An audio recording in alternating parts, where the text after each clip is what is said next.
Então, hoje eu quero falar para vocês sobre a insuficiência mitral grave assintomática, no paciente assintomático. Qual o momento ideal para a cirurgia? É um tema bem intrigante, né? Então aqui, a regurgitação mitral não tratada, nós sabemos que está associada com piores resultados. E devido às consequências adversas da sobrecarga volêmica, né, de volume, sobre o ventrículo esquerdo, e a intervenção precoce pode apresentar excelentes resultados, principalmente na regurgitação mitral primária. Com isso, o primeiro passo é a gente definir a etiologia da lesão valvar, se ela é primária ou secundária, depois quantificar essa regurgitação valvar e avaliar a presença ou ausência dos sintomas no paciente e para poder traçar a conduta. Então vamos lá.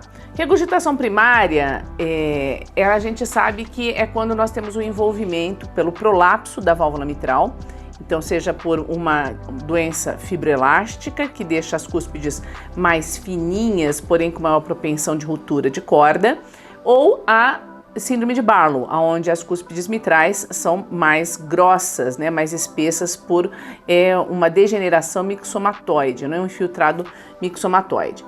E essa é uma doença mitral primária, assim como a febre reumática. Nós sabemos que a prevalência de doença cardíaca reumática é alta após o surto de febre reumática, e é onde a válvula mitral é a mais acometida. Então nós temos ali o processo de fusão comissural.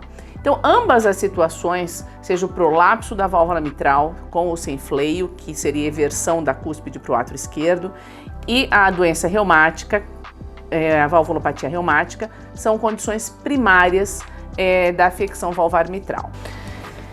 Então é importante a gente avaliar o estadiamento da doença, né? Os americanos gostam muito dessa classificação, estágio A, B, C e D, onde o estágio A é quando existe o risco de desenvolver a regurgitação mitral, né? Por exemplo, tem um discreto prolapso, alguma alteração que leve ao risco, mas ainda ela não se consolida.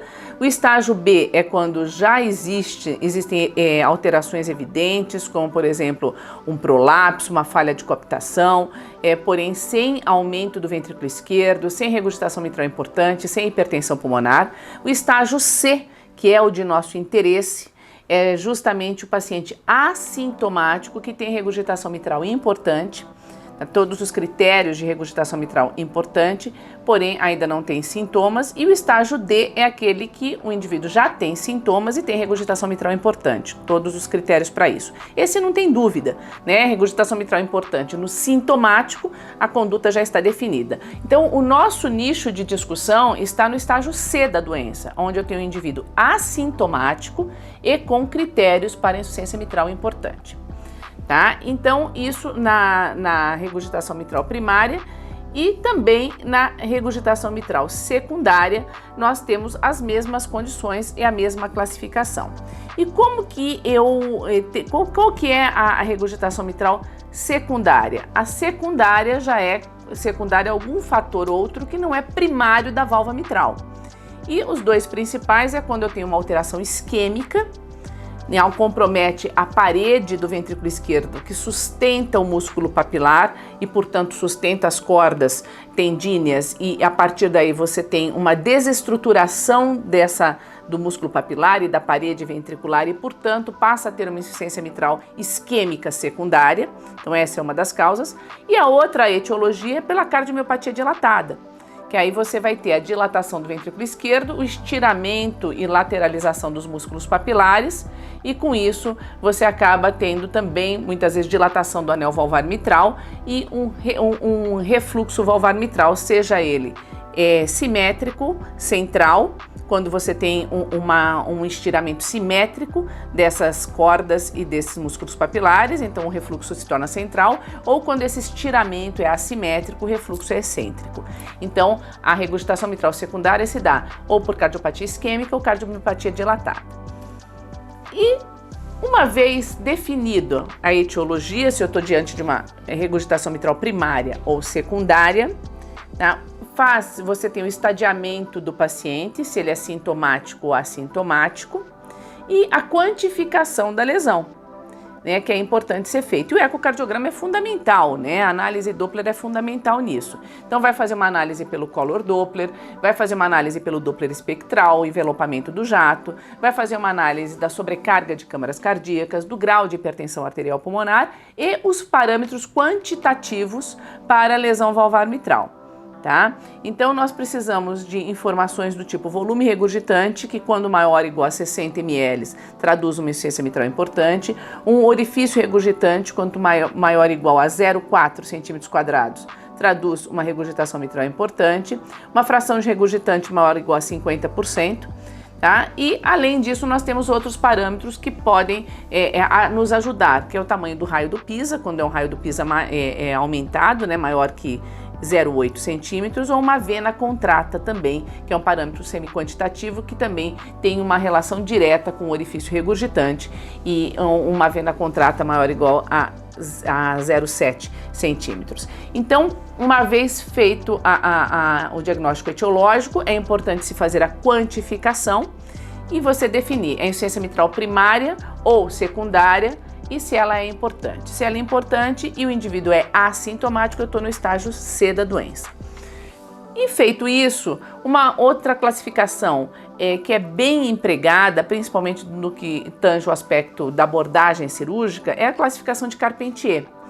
A classificação básica original de Carpentier, que depois ela teve acréscimos nas suas modificações, mas a básica, que é o que eu vou falar para vocês, é tipo 1, 2 e 3. Classificação de Carpentier tipo 1 é quando você tem movimentação normal das cúspides. Você não tem alteração das cúspides. Geralmente é por uma alteração de dilatação do anel, tudo, mas as cúspides em si não estão alteradas. Tipo 2 é quando existe um movimento aumentado das cúspides, que é o caso de quando tem um prolapso valvar, quando tem alongamento de cordas, tá? Ruptura, então você tem um movimento já alongado das cúspides. Então é o tipo 2 de Carpentier. E o tipo 3 de Carpentier é quando você tem um movimento restrito das cúspides mitrais. Então geralmente quando você tem fusão comissural ou a própria doença isquêmica restringe a cúspide posterior e você não tem uma coaptação adequada. Então é o tipo 3 de Carpentier na doença reumática e também na isquêmica.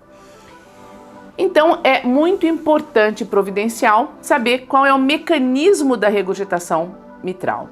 E, na dúvida, o eco transesofágico, ele tem uma capacidade diagnóstica muito grande. Então, se o eco transtorácico não foi de suficiência, o eco transesofágico vai definir o mecanismo da lesão, na grande maioria das vezes, o transesofágico, e ainda mais se for o transesofágico tridimensional, e vai ajudar no tipo de intervenção valvar.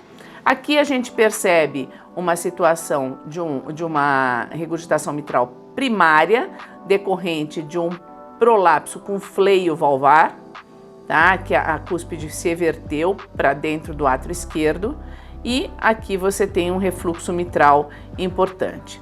Então, aqui depois da cirurgia, a gente percebe que foi feita uma plastia de válvula mitral, e a gente já percebe aqui uma refringência mais acentuada a nível da cúspide posterior, porque houve uma plastia e redução do anel com anuloplastia, e teve um resultado muito bom. Então, quando nós lidamos com prolapso, fleio da válvula mitral, a depender do número de segmentos e do tipo, a plastia valvar mitral ela é muito providencial e com grande taxa de sucesso. Quando nós já lidamos com uma doença reumática, como é esse caso aqui, uma regurgitação mitral reumática, devido à fibrose, aquela fusão comissural que fibrosa todas as estruturas, o sucesso da plastia ele já cai significativamente. Geralmente esses pacientes acabam indo para a troca valvar mitral, como nesse caso, essa paciente não foi possível fazer a plastia e foi para uma prótese mecânica em posição mitral. Isso é muito frequente na doença reumática. Então, qual que é a probabilidade de sucesso do reparo, né, ou plastia valvar mitral na regurgitação mitral primária, né? Então, que é na primária que esse sucesso é maior. Então, para se fazer a plastia. A situação é quando você tem a doença de Barlow, se não tiver muitos segmentos acometidos, né, mais de 3 scallops, maior ou igual a 3 scallops comprometidas, aí a chance de sucesso é maior. quando você tem muitos scallops, muitos segmentos da válvula comprometido, né, ali você tem comprometimento dos segmentos comissurais, aí isso já se torna mais difícil, aumenta a dificuldade do procedimento cirúrgico e diminui a taxa de sucesso. Quando nós lidamos com a doença reumática, aí a taxa de sucesso também é improvável, né, por conta dessa extensão, principalmente quando já é uma lesão mais extensa, e normalmente com mais fusão comissural e mais fibrose. Quando nós lidamos com uma endocardite, a depender do grau de destruição da válvula, aí também é improvável a taxa de sucesso da plastia, certo? Quando nós lidamos com a doença fibroelástica, com menos segmentos comprometidos, com os folhetos mais finos e ruptura de corda, então o sucesso da plastia valvar mitral do reparo é maior. E quando nós lidamos com a insuficiência mitral secundária pela dilatação do anel ou pela alteração isquêmica que ocorre, também é muito variável de acordo com o grau de regurgitação, do grau de comprometimento da parede ali, de necrose. Aí também a plastia muitas vezes não tem um sucesso como esperado. Então o melhor resultado se dá no prolapso valvar mitral, seja por doença de Barlow ou doença fibroelástica, mas desde que não tenham muitos segmentos acometidos e principalmente quando os segmentos acometidos se relacionam à cúspide posterior. Tá? Mas os comissurais também geram um grau de dificuldade maior, tá bom? Bom, quando a gente compara o tratamento conservador com o intervencionista na regurgitação mitral grave em assintomáticos, nós percebemos que a mortalidade ela aumenta naqueles que não sofrem intervenção e que a sobrevida ela é melhor, tá? Uma sobrevida em 10 anos, ela é significativamente maior quando você tem uma intervenção precoce, a cirurgia precoce, né? Então isso é um dado bem importante que a gente deve levar em consideração em relação ao tratamento conservador. Então a cirurgia precoce no paciente que tem insuficiência mitral grave e mesmo que assintomático, confere uma sobrevida maior no intervalo de 10 anos. Em relação também a esse intervalo de 10 anos, aqui essas curvas podem mostrar como que fica um reparo em relação à troca valvar mitral. Tá? O reparo valvar mitral confere uma sobrevida melhor, tá? Similar à expectativa de vida naqueles que não têm insuficiência mitral importante, em relação àqueles que fizeram troca valvar mitral. Tá? Os que sofrem troca valvar mitral têm uma sobrevida menor em relação ao reparo ou plastia da válvula mitral, claro, porque você perde parte da estrutura muscular e contrátil, que é a parte do músculo papilar e da própria função valvar mitral dentro da função sistólica cardíaca. E a taxa de reoperação? Aqui a gente pode perceber no outro estudo do Dr. Maurice Sarano, né, que tem uma casuística histórica em relação ao refluxo valvar mitral. A gente percebe também no intervalo de 10 anos a taxa de reoperação, seja pela troca valvar, seja pela plastia valvar, ficou muito semelhante, sem diferença do ponto de vista estatístico. E por fim, então, o que as nossas diretrizes dizem?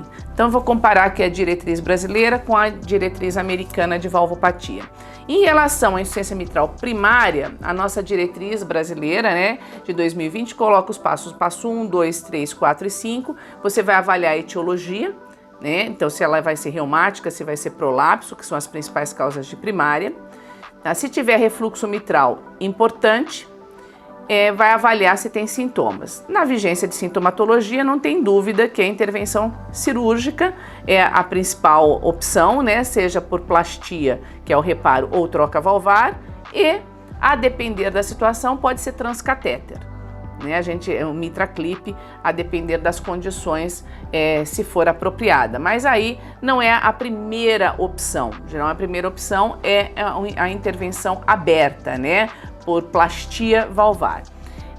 Se o indivíduo não tiver sintomas, mas tem refluxo mitral importante, você vai avaliar fatores complicadores. Quais seriam esses? Se ele tem fração de ejeção menor que 60%, porque o corte para insuficiência mitral é 60% na fração de ejeção. Se o diâmetro sistólico do VE está maior ou igual a 40 milímetros, ou se tem pressão sistólica de artéria pulmonar maior ou igual a 50 milímetros de mercúrio, ou se tem fibrilação atrial de início recente. Esses seriam os fatores complicadores. Se tiver fatores complicadores, mesmo que ele seja assintomático com insuficiência mitral importante, ele tem benefícios com a intervenção precoce, também geralmente cirúrgica, e de preferência a plastia. Mas no reumático nós sabemos que o sucesso da plastia ele não convém. E se ele não tiver nem fatores complicadores, nem sintomas, aí ele segue acompanhando esse paciente.